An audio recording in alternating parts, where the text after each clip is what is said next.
अस्सलाम वालेकुम जी। जैसा कि आपको पता है कि इस वक्त हम पाक चाइना फ्रेंडशिप सेंटर में मौजूद हैं। इस वक्त हम ऑडिटोरियम में खड़े हैं।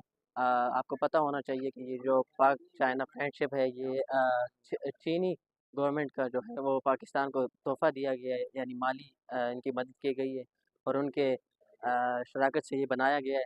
यहाँ पे तकरीबन 800 अफराद की बैठने की जगह है।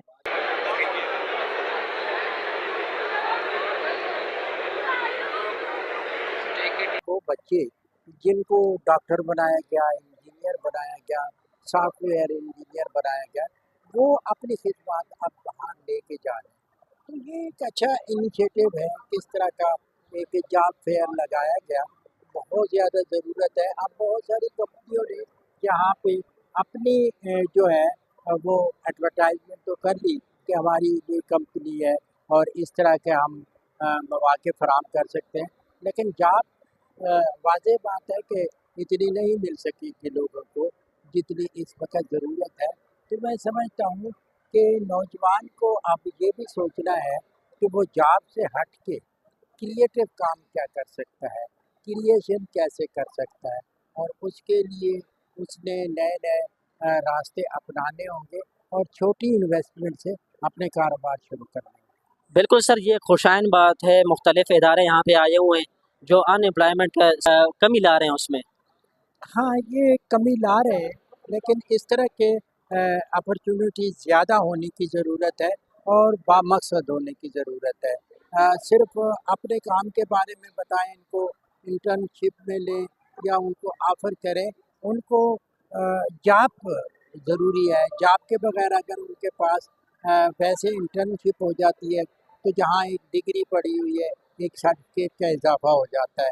लेकिन माँ-बाप और फैमिली ये चाहती है कि वो बाइख्तियार हो जाए और रोज़गार कमाने से उनको ये आगे बढ़ने में मौका मिल सके, मदद मिल सके। अस्सलाम वालेकुम जी। इस वक्त हमारे साथ सैयद वक़ार हुसैन शाह साहब मौजूद हैं और सर बताइएगा कौन सा स्टॉल है ये और इसका क्या मकसद है? आप किस तरह नौजवानों को एजुकेट और फैसिलिटेट कर रहे हैं आज के इस स्टॉल में? अस्सलाम वालेकुम। ये प्राइम मिनिस्टर यूथ प्रोग्राम का स्टॉल है और हमारा यूथ डेवलपमेंट सेंटर का प्रोजेक्ट है, जिसमें हम जो फिज़िकल सेंटर्स बनाते हैं यूनिवर्सिटीज़ में।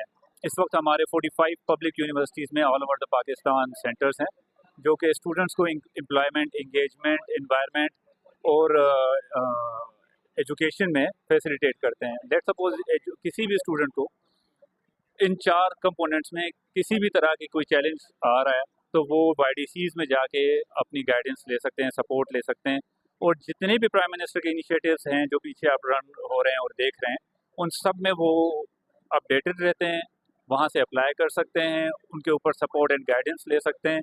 यूनिवर्सिटीज़ से पॉलिसी रिलेटेड, एचईसी से पॉलिसी रिलेटेड जो मैटर्स हैं, उनमें गाइडेंस ले सकते हैं। Career counselling, internship, employability, scholarships, इन 4 कंपोनेंट्स में जो भी चीज़ें हैं, these are all covered in these YDCs. उसके साथ ही क्योंकि एक बड़ा चैलेंज ये था कि 45 वाईडीसीज़ में तो स्टूडेंट्स को ये सारी फैसिलिटीज़ मिल रही थी। उनको कैरियर काउंसलिंग मिल रही थी, एजुकेशन मिल रही थी, एजुकेशन में सपोर्ट मिल रही थी, और उसके साथ employability, internship, scholarship, sports, talent हट, जिम, ये सारे प्रोजेक्ट्स मिल रहे थे, लेकिन बाकी पाकिस्तान के बच्चों को नहीं मिल रहे थे। जिसकी वजह से हमने फिर डिजिटल यूथ हब बनाया, जो कि मैं आपको भी बता दूं, आपके तवज्जुल से जो भी वीडियो देख रहे हैं, pmyp.pk, pmyp.gov.pk पे जाके जितनी भी हमारी यूथ है, जितने भी प्राइम मिनिस्टर के इनिशिएटिव्स हैं, उन सबको अवेल कर सकती है। एजुकेशन से रिलेटेड स्कॉलरशिप्स, ऑनलाइन ट्रेनिंग्स जैसे कोर्सेरा, और बहुत ज़्यादा प्लेटफॉर्म्स हैं, माइक्रोसॉफ्ट है, उसके साथ ईडीएक्स है, डिजी स्किल्स हैं, नेपटेक है, वहाँ ट्रेनिंग्स हासिल कर सकते हैं। स्कॉलरशिप्स के लिए वहाँ पर देख सकते हैं लैपटॉप, और ये सारी एजुकेशन में आप जब जाएंगे तो there are so many opportunities जो यूथ अवेल कर सकती है। इसी तरह से और इसका क्या मकसद है? देखिए जी, मैं एक बिजनेसमैन हूँ। फारियान बिल्डर्स मार्केटिंग प्राइवेट लिमिटेड मेरा ऑफिस है, और फैशन एंटरप्राइजेस के नाम से। तो ये 2 स्टॉल हमने अपने नेफ्टी के एक अदारा है, उसके कहने पे और राना मशहूर साहब के हुक्म पे हमने ये यहाँ पर अपनी टीम को इकट्ठा किया है। तो जैसे कि आज जॉब फेयर के हवाले से यहाँ पर एक्टिविटीज़ स्टार्ट है, और हमने बहुत सारे नौजवान लड़की लड़कियों के जो सीवी जो है वो कलेक्ट किए हैं, उनके जॉब के जॉब के लिए। जैसे कि आजकल आपको पता है हमारे मुल्क में महंगाई इस हद तक पहुंच चुकी है। यंगस्टर जो है उनसे वादा करती है, जो गवर्नमेंट भी आती है जॉब्स का वादा करती है, जॉब्स नहीं देती। तो ये एक इंसेंटिव जो है वो जाता है पीएम साहब को। तो उनका एक विजन था, उन्होंने अपने विजन के मुताबिक राना मशहूद साहब को कहा और उन्होंने ये सारा तमाम अदारों को यहाँ पे इकट्ठा किया और हमने अपने प्राइवेट सेक्टर्स के लोगों को यहाँ पर इकट्ठा किया कि जिस तरह जॉब्स की ज़रूरत होती है कि ज़्यादा से ज़्यादा यंगस्टर को फैसिलिटेट किया जाए और ओवर एज जो लोग हैं, जैसे मैं ये कहूँगा कि जैसे पहले पिछली गवर्नमेंट में वादे किए गए पूरे नहीं हुए, और मैं चाहता हूँ कि जो ये गवर्नमेंट है उनसे मैं रिक्वेस्ट भी करता हूँ हमारे पीएम साहब को, गवर्नमेंट ऑफ पाकिस्तान को, कि बेरोज़गारी बहुत ज़्यादा बढ़ चुकी हुई है। हर बच्चा ये सोच रहा है कि मैंने मुल्क से बाहर चले जाना है और मुल्क से बाहर जाके वो जैसे कि काम नहीं करेगा। तो मैं रिक्वेस्ट करूँगा अपने यंगस्टर को कि यहाँ पर काम करना चाहिए। लेकिन जी जो सीवीज़ हमारे पास इकट्ठी हैं हम मुख्तलिफ दोस्तों की कंपनीज़ में जो है वो डिस्ट्रीब्यूट कर देंगे। जिनको कोई ड्राइवर चाहिए, प्लम्बर चाहिए या सिविल इंजीनियर है, इलेक्ट्रिकल इंजीनियर, जिसकी जॉब जिसकी सीवी के मुताबिक होगी उसको जॉब ऑफ़र की जाएगी और मुल्क पाकिस्तान के अंदर खुशहाली आएगी और लोगों को जॉब्स मिलेंगी। यहाँ पर आपके इस कैमरे के सदर से मैं रिक्वेस्ट करता हूँ हुकूमत वक़्त से, तो उनको चाहिए कि रियल एस्टेट का एक ऐसा सेक्टर है जो माशियत की रियल, मैं समझता हूँ कि जैसे ज़राअत हमारे मुल्क में रीढ़ की हड्डी की मानद है, ऐसे ही रियल एस्टेट के अंदर ये तमाम इंडस्ट्रीज़ से मिलकर रियल एस्टेट बनती है। और रियल एस्टेट एक ऐसी इंडस्ट्री है कि अगर उसको ये खोल दिया जाए, उससे उसको फैसिलिटेट करे अगर गवर्नमेंट, तो ये बहुत सारे लोग जितने भी आए हैं इनको रोज़गार देना मुश्किल नहीं है। सुजुकी डिपार्टमेंट से हैं और हमें जॉब फेयर में है लोगों को जॉब्स की जो एम्प्लॉयमेंट है उसमें सपोर्ट कर रहे हैं। आईटी डिपार्टमेंट है, अकाउंट्स डिपार्टमेंट है, मार्केटिंग डिपार्टमेंट है और इसके अलावा मैकेनिकल इंजीनियर खास तौर पे डीआई डिप्लोमा जिसने किया हुआ है उसको हम इंटर्नशिप भी ऑफर कर रहे हैं, जॉब भी एचआर के पास जाती हैं और हर डिपार्टमेंट रेफ़र कर देता है। उसके बाद इसको सिलेक्शन जो भी होती है उसके बाद उनको कॉल होती है, फिर इंटरव्यू के लिए बुलाते हैं उसके मुताबिक। बिस्मिल्लाहिर्रहमानिर्रहीम। मेरा नाम फारूक अहमद है। मैं ए सोल्यूशन प्राइवेट लिमिटेड वाली बेसिकली रजिस्टर्ड कंपनी है, पाकिस्तान जनरल काउंसिल से और एससीसीपी से।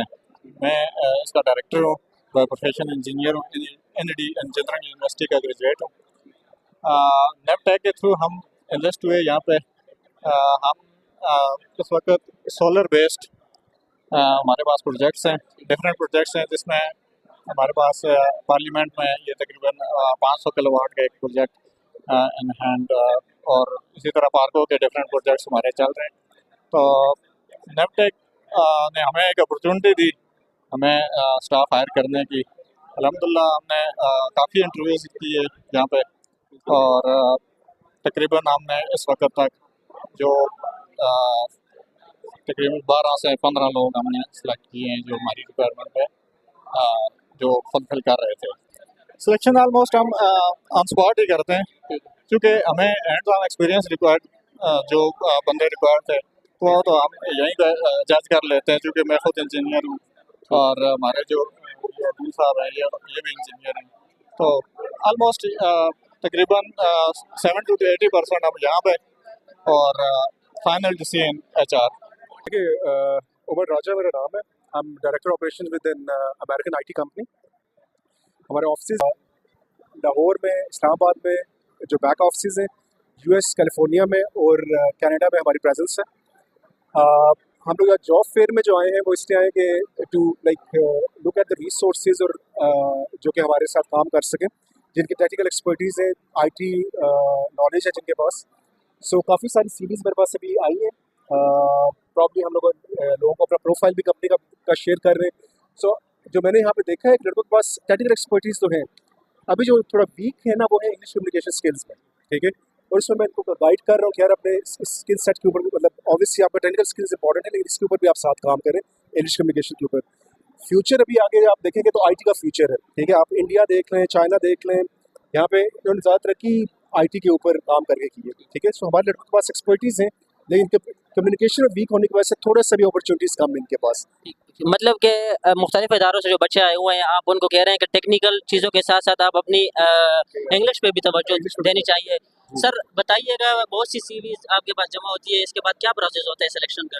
तो ये सीवीज हमारे पास आती है, तो हमारी जो एक सेंट्रल रिपोजिटरी है जहाँ पे एचआर का अपनी सीवी सारी वहाँ पे उनके पास आ जाती हैं। वहाँ से फिर वो सॉर्ट करते हैं डिपार्टमेंट वाइज। सो सपोज अगर अकाउंटिंग रिलेटेड सीवीज हैं तो वो अकाउंटिंग साइड के ऊपर फोल्डर्स में चली जाएंगी, फाइनेंस की है तो उस साइड पे जाएंगी, टेक्निकल है तो वहाँ पे चली जाएंगी, और अगर सेल्स की है तो और मार्केटिंग की वो सेल्स मार्केटिंग के पास चली जाएंगी। फिर जो जो पोजीशंस आती रहती है उसमें से वो पुल करके उनको इनिशियल स्क्रीनिंग के लिए कॉल करते हैं, और उनमें से जो शॉर्ट लिस्ट हो जाते हैं उनको फिर डिपार्टमेंट रिलेटेड जो हेड्स होते हैं वो इंटरव्यू करके फिर उनको फाइनल किया जाता है।